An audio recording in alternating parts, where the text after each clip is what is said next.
चंदा चंपत कांड में अयोध्या बार एसोसिएशन का भी ऐलान है। चंपत राय को लेकर अयोध्या पुलिस को अल्टीमेटम दे दिया गया है।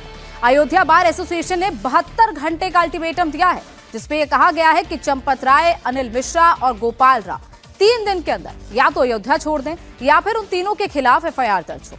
अगर उन पर यह कार्रवाई नहीं होती है तो फिर 72 घंटे के अंदर बार एसोसिएशन अयोध्या में चक्का जाम करेगा और किसी को भी अयोध्या में घुसने नहीं देगा।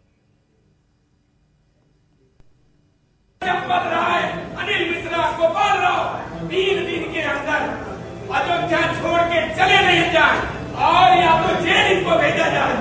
अगर ऐसी परिस्थिति नहीं होगी तो हम पूरा अयोध्या जाम कर लेंगे, किसी को अयोध्या से घुसने नहीं देंगे।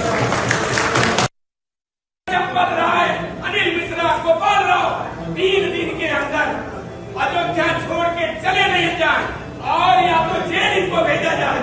अगर ऐसी परिस्थिति नहीं होगी तो हम पूरा अयोध्या जाम कर लेंगे, किसी को अयोध्या से घुसने नहीं देंगे। दरअसल चंदा चोरी के मामले में आज अयोध्या बार एसोसिएशन की बैठक हुई, जिसमें चंपत राय, अनिल मिश्रा और गोपाल राय पर एफआईआर दर्ज करने की मांग की गई। साथ ही यह भी फैसला हुआ कि जो 8 आरोपी चंदा चोरी के मामले में गिरफ्तार हुए हैं, उनके लिए कोई भी वकील मुकदमे की पैरवी तभी करेगा जब आरोपी 5-5 लाख रुपए जमा करेंगे। उनका कहना है कि अगर 5-5 लाख रुपए जमा नहीं करेगा तो कोई भी एडवोकेट चंदा चोरों के केस की पैरवी नहीं करेगा।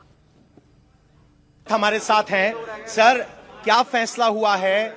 जो 8 लोग गिरफ्तार हुए हैं, क्या बार एसोसिएशन की तरफ से उन पर कोई फैसला लिया गया? बार एसोसिएशन की तरफ से कहा जा रहा है कि they are not guilty person is, ये पकड़ से बाहर हैं और इन पर एफआईआर होनी चाहिए। जो लोग पहले से दोषी हैं, जिनके ये लोग नुमाइंदे केवल दाखिल किए गए हैं, जो जेलों में पहुंच गए हैं, बड़े लोग सब बाहर हैं, जिसमें 3 लोगों का नाम लिया गया, चंपक राय और गोपाल राव और अनिल मिश्रा। और निपेंद्र मिश्रा जी को सीईओ बनाए जाने पर विरोध भी जताया है, क्योंकि गवर्नमेंट की मंशा उसी ओर उंगली जा रही है।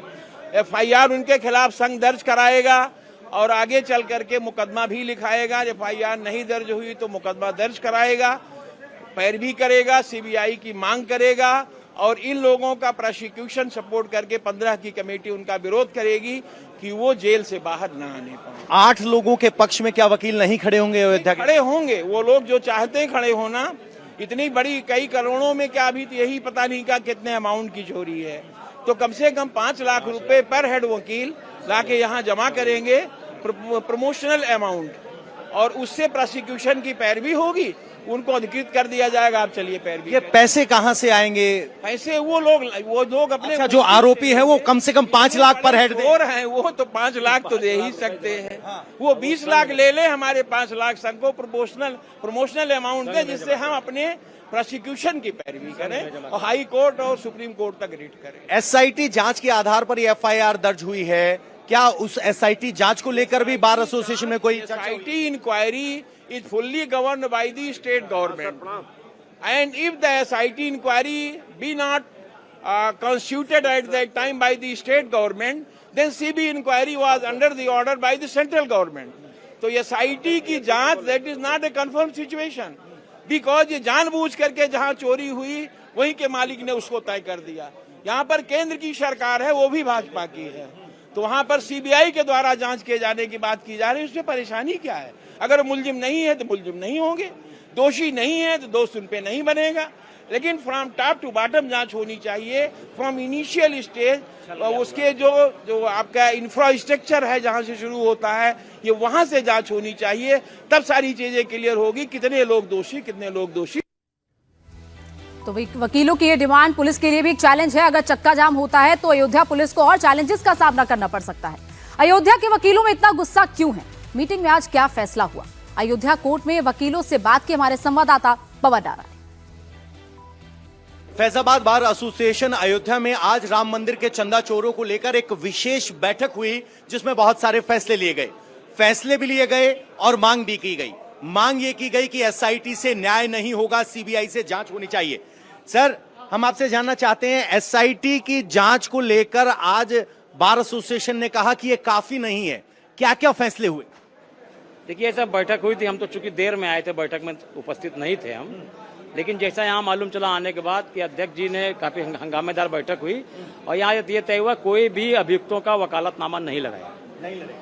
अगर किसी ने मुकदमे लड़ने का प्रयास किया तो उसके ऊपर 5 लाख रुपए का जुर्माना होगा। तो जो 5 लाख रुपए जमा करवाने की बात है तय हुआ। हम बैठक में थे नहीं, हमारे बाद में लोगों। आप थे बैठक में सर? जी जी। तो क्या चर्चा हुई? चर्चा हुई जो आज अध्यक्ष जी ने निर्णय लिया है, पूरे अधिवक्ता संघ बहुत सराहनीय कार्य है जो आज हमारे अध्यक्ष जी ने इस चीज को निर्णय लिया है। कोई भी अधिवक्ता फैजाबाद एसोसिएशन का अगर उन लोगों का मुकदमा देखने का कार्य करेगा उसके ऊपर 5 लाख रुपए का जुर्माना लगाया जाएगा और सारे अधिवक्ता ने इसका समर्थन दिया है। इसलिए हम सभी लोग अध्यक्ष जी को बधाई देते हैं, धन्यवाद देते हैं। ये तो हुई बधाई और धन्यवाद की फॉर्मेलिटी। अब सवाल ये है कि एसआईटी की जांच पर भी शंका जाहिर की गई।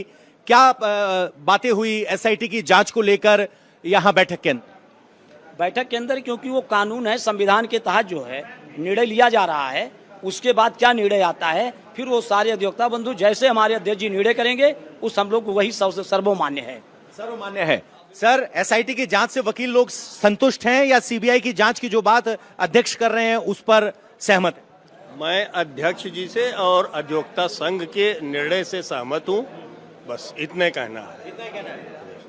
तो किस तरह से देखते हैं इस पूरे चंदा चोरी को? वकीलों ने ये बैठक क्यों बुलाने पर मजबूर हुए वकील? नहीं, कानून अपना काम कर रहा है, वो सही है।